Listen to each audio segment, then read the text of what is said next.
bienvenidos. ¿Cómo están ustedes? Ya hemos visto la primera conferencia respecto a la ciencia, la filosofía, la ciencia y la filosofía. Y ahora en esta oportunidad, nuevamente es un gusto estar con ustedes para desarrollar en forma conjunta y espero también muy analítica, crítica y exhaustiva, dada la naturaleza de esta asignatura, la segunda conferencia que tengo a bien presentar a continuación. Conferencia número 2 de la asignatura de Filosofía de la Educación a cargo de la doctora Violeta Pereira Saldívar. Y aquí tenemos, como suelo hacer, el título de esta segunda conferencia, que es Historia de la Filosofía. Como contenidos temáticos que veremos a través de esta conferencia, de esta charla, vamos a tener lo que es la introducción. Siempre suelo hacer un pequeño preámbulo, como un pequeño marco referencial común, y luego tenemos, voy a ver, historia, filosofía e historia de la filosofía. La introducción para todos ustedes. Y aquí, ante todo, vamos a decir que la historia de la filosofía no solamente se centra en los procesos históricos, en el devenir de los grandes hechos humanos. No, implica esto todo un proceso en el cual va a analizar los hechos más trascendentes del ser humano a través del tiempo, inclusive tomando en cuenta aspectos políticos, sociales, económicos y específicamente el aspecto cultural. Entonces, como primera idea básica de esta segunda conferencia, planteamos la idea también de lo que pretende dar un tipo sistémico, un análisis sistémico a los pensamientos y a los enfoques filosóficos que se dan a través del tiempo. Acá tenemos el concepto de historia. Como también suelo hacer, etimología, ya saben que es una disciplina de la lingüística que habla sobre el origen de las palabras, donde vamos a ver que esta palabra viene del griego, específicamente de historia, que significa inquirir, preguntar. Y acá tenemos a Heródoto. También se presenta su fecha de nacimiento y muerte. ¿Y por qué Heródoto? Porque Heródoto es considerado el padre de la historia. ¿Por qué? Permítanme hablarles brevemente algo de él. Él viajó por diferentes lugares, ¿no? Y hizo una serie de investigaciones referente a un tema, que son las llamadas guerras médicas. ¿A qué se llamaban las guerras médicas? A las guerras que hubo entre los griegos y los persas, los medo-persas. Específicamente, y aquí fue interesante porque hizo procesos exhaustivos, ya no solamente como una narración, como lo podía haber hecho Homero, sino que él fue a algunas fuentes, él preguntó a testigos, inclusive iba a fuentes escritas de la época y específicamente de estas guerras que él dio, el que él estudió y él escribió. Específicamente vamos a tener que recordar que en ese momento no había libros, eran papiros que se enrollaban, que tenían aproximadamente pues, un largo de 5 o 6 metros, de hecho es el que se pudiera cargar, ¿no? Y por eso es que la división de los papiros no necesariamente van a corresponder a una división cronológica, como sí después se va a hacer, ¿no? Y aquí él va a tratar sobre las diferentes etapas de este hecho de la historia universal, y le dio una gran precisión, ¿no? Y por eso también se le considera que es un investigador, ¿no? Ya no solamente, repito, narrador, sino un investigador de la historia, y por eso es que precisamente su obra se llama Historias, ¿no? Y acá tenemos qué es historia. También podemos tener diferentes tipos de conceptos de historia. Por ejemplo, en primer lugar, hay gente que dice que la historia aparece con el ser humano. Otros dicen que la historia surge desde que apareció la escritura, surgió la escritura. Evidentemente, si ustedes a mí me piden una posición al respecto, Evidentemente, y eso se dirime hace mucho, mucho tiempo, es de larga data, como se puede mencionar. Yo considero que no necesariamente es la escritura la única fuente para decir que sea una historia. Acá tenemos que yo soy de la posición, y lo podemos después debatir ampliamente, o ustedes también investigar acuciosamente al respecto, que la historia es cuando surge el ser humano. Tal es así, por eso es que en las etapas de la historia está considerada inclusive la prehistoria, ¿no?, con su célebre clasificación de la edad de piedra y de la edad de los metales. Luego también tenemos la edad antigua, de 476 a 1453, que ya lo mencioné inclusive en la primera conferencia. Tenemos en la edad moderna, de 1453 a 1789, con la Revolución Francesa, y luego también tenemos ya la edad contemporánea hasta nuestros días. Al respecto también vemos que no solamente se van a tratar de hechos aislados, son los hechos más importantes, más relevantes en la historia de la humanidad. Entonces, todo lo que se ha hecho humano tiene que ver con la historia. También me voy a permitir referir a algún aspecto. No es solamente descripción, la historia también a través de la prospectiva trata de avisorar un poco qué es lo que pasaría después de ciertos hechos, ¿no? En este aspecto, permítame también recordar cuando alguien dijo que un pueblo que no conoce su historia está condenado a repetirlo. Y ojalá fueran los aciertos, posiblemente sean los errores. Por eso es importante conocer exhaustivamente eso. Acá en este apartado también me voy a permitir asociar con algo que es una corriente, que es el materialismo histórico. Según el materialismo histórico, la historia no está hecha por seres protagónicos, sino que consideran que la historia está realizada por la gran masa, por el pueblo. Acá vemos que evidentemente hay enfoques ideológicos de aproximación al concepto de historia, pero evidentemente se puede concluir que historia es el estudio de los hechos humanos a través del tiempo, existiendo diferentes enfoques, perspectivas y modos de acercarse a ella. Pero lo importante también es que no se quede, por favor, en una mera descripción de lo que pasa, sino trascender. Y ahí es donde la filosofía también puede apoyar en ese sentido. Es más, es su interés también hacerlo. Como otro aspecto tenemos lo que es propiamente la filosofía. Y acá recordemos que dijimos que había diferentes formas de definir la filosofía. Acá tenemos la etimología, filo, amor, sofía, sabiduría, ¿no? Y luego también la genética. En la genética también se mencionaba acerca del origen, se divide en Oriente y Occidente, ¿no? Haciendo nuevamente, repitiendo de que a todas luces, y por lo menos la mayoría de estudiosos así lo aseveran, de que el origen de la filosofía evidentemente está en el Occidente, ¿no? Porque se pasó del pensamiento mítico, del pensamiento religioso, del pensamiento mágico, al estudio de la razón, de la naturaleza y del propio ser humano, en forma más precisa, más sistemática, ¿no?, en búsqueda de esa verdad, ¿no? Y eso fue un avance para la humanidad, una explicación diferente, una interacción diferente con el mundo, con la propia vida.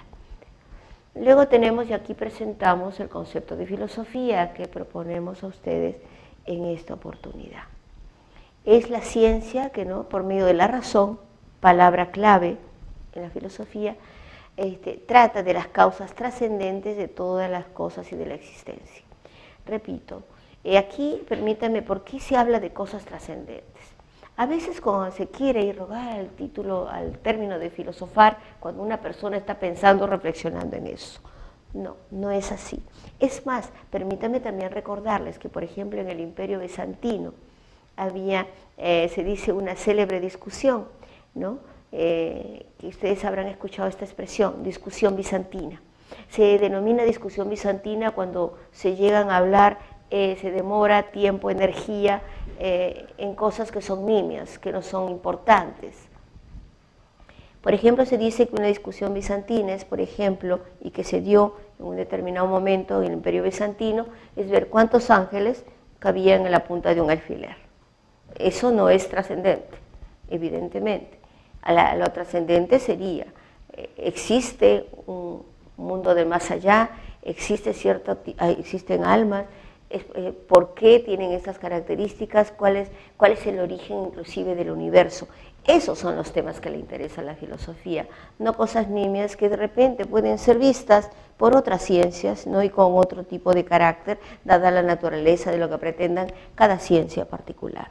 Pero no se confunda, por favor, filosofar con reflexionar, no es lo mismo. Es trascender, por eso es más de lo que se dijo anteriormente, es trascender la propia experiencia para llegar a verdades que son generales, universales, ¿no? E importantes para el ser humano, ¿no? Aquí entramos ya al aspecto de lo que es la historia de la filosofía. Ya hemos visto anteriormente todo lo que es algunos principales aspectos de lo que es la historia.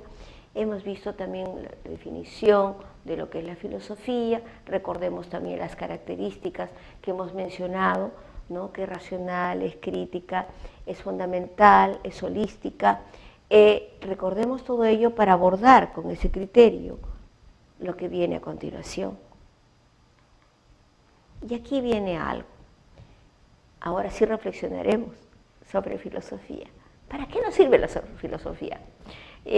Yo creo que también vendría una pregunta muy lógica, está muy bien, puede estar en un plan de estudios, pero ¿para qué sirve la filosofía?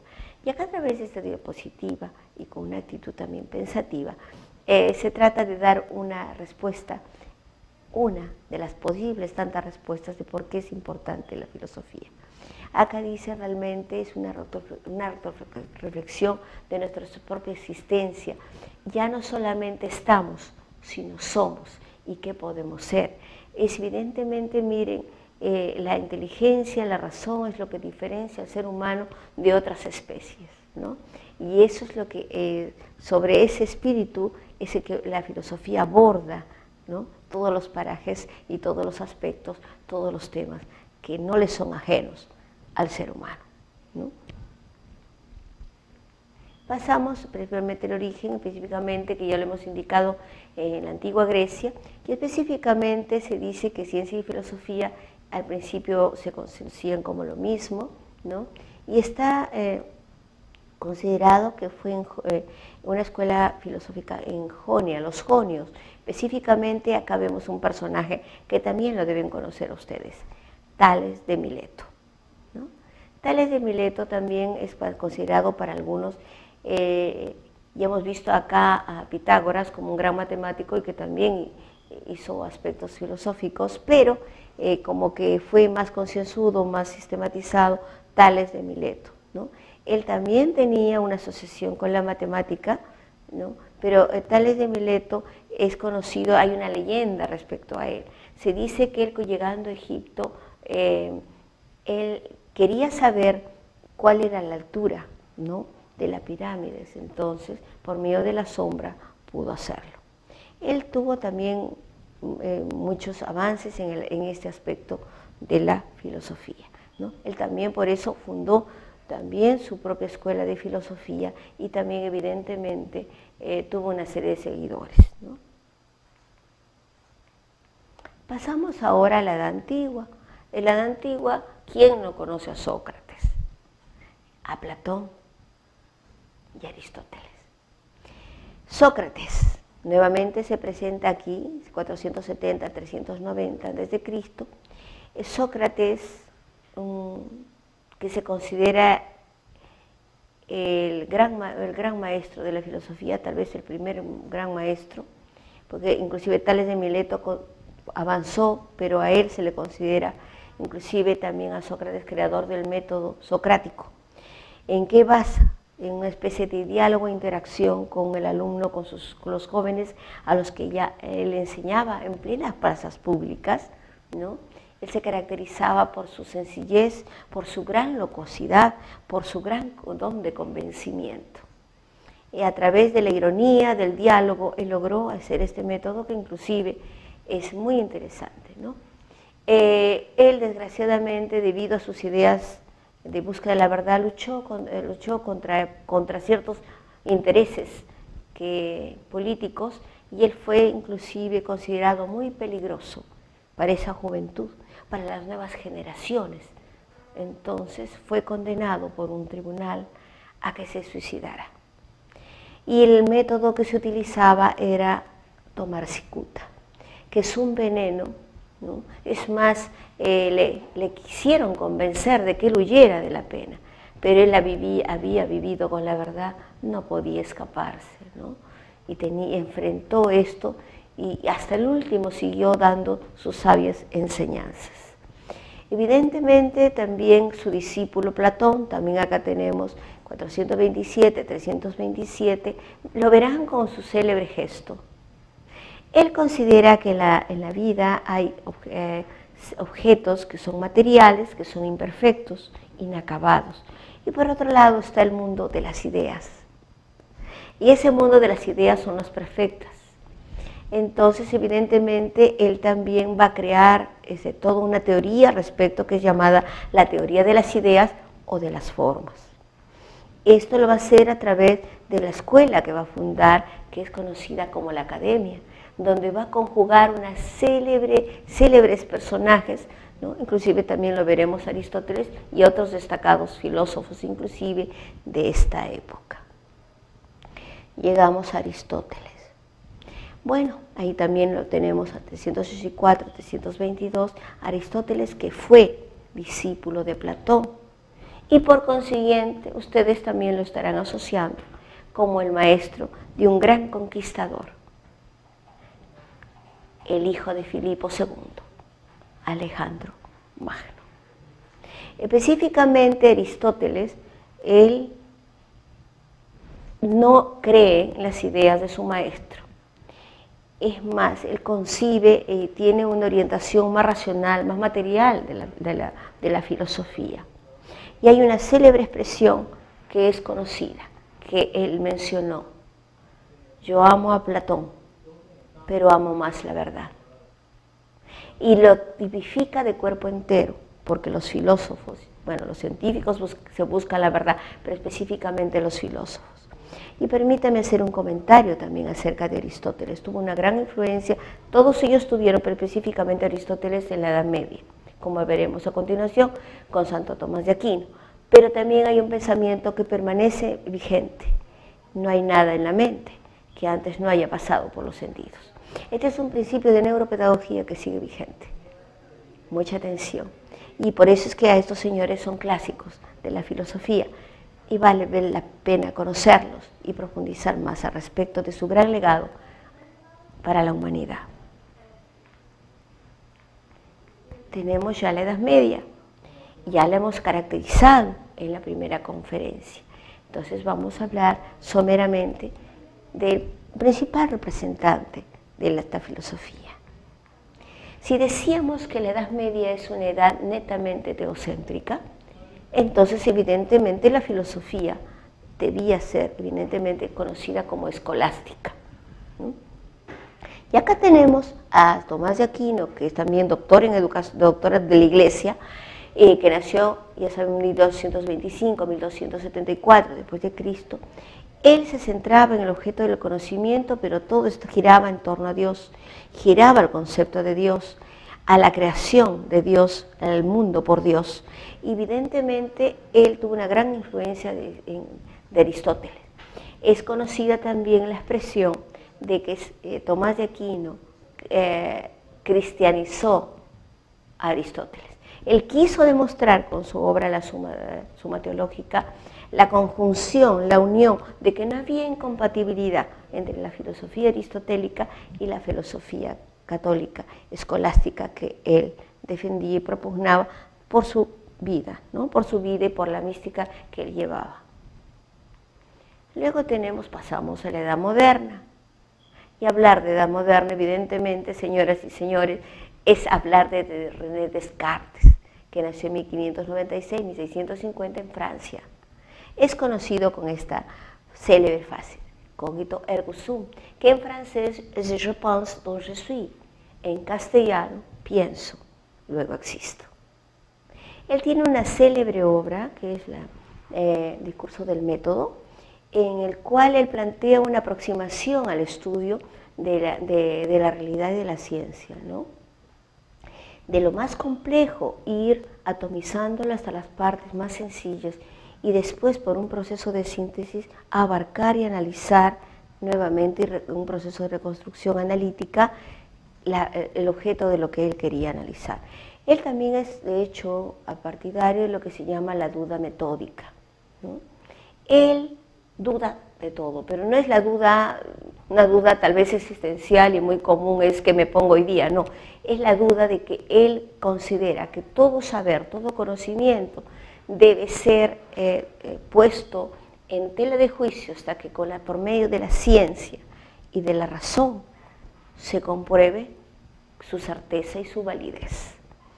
Él es, inclusive para muchos, ustedes lo investigarán, inclusive también es conocido y estudiado en el curso de Historia de la Pedagogía y lo presenta como el primer hombre moderno, porque rompió los cánones de la vigente filosofía escolástica, tan vigente e enraizada en la Edad Media, con una duración tan dilatada, y dio un viraje hacia la razón, que él propugnó mucho esto a través de su obra y su propia vida, ¿no?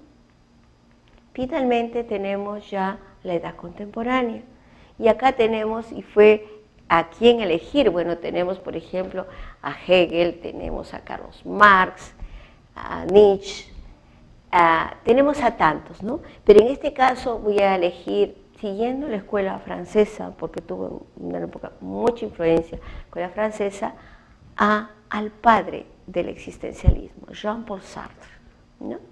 Que también nació en Francia, acá tienen las fechas de su nacimiento, 1905-1980, que como dije anteriormente, él dice algo que es a veces críticamente podría ser hasta emitir angustia, que el hombre, el ser humano, está condenado a ser libres, sin excepciones, sin excusas. Es que hace ver que el ser libre tiene sus consecuencias y hay que asumirlas, ¿no? En ese aspecto él también es conocido por una frase que dice que la existencia es antes que la ciencia. Primero el ser humano piensa, planifica y después ya va a extraer lo que él va a analizar o filosofar al respecto.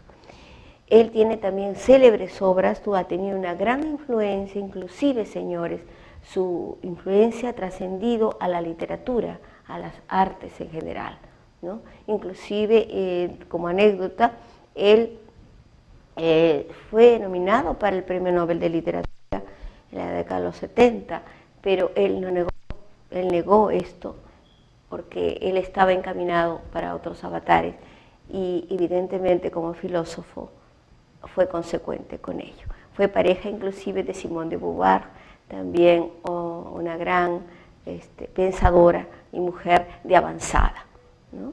Bien dicen que detrás de una gran mujer hay un hombre o viceversa.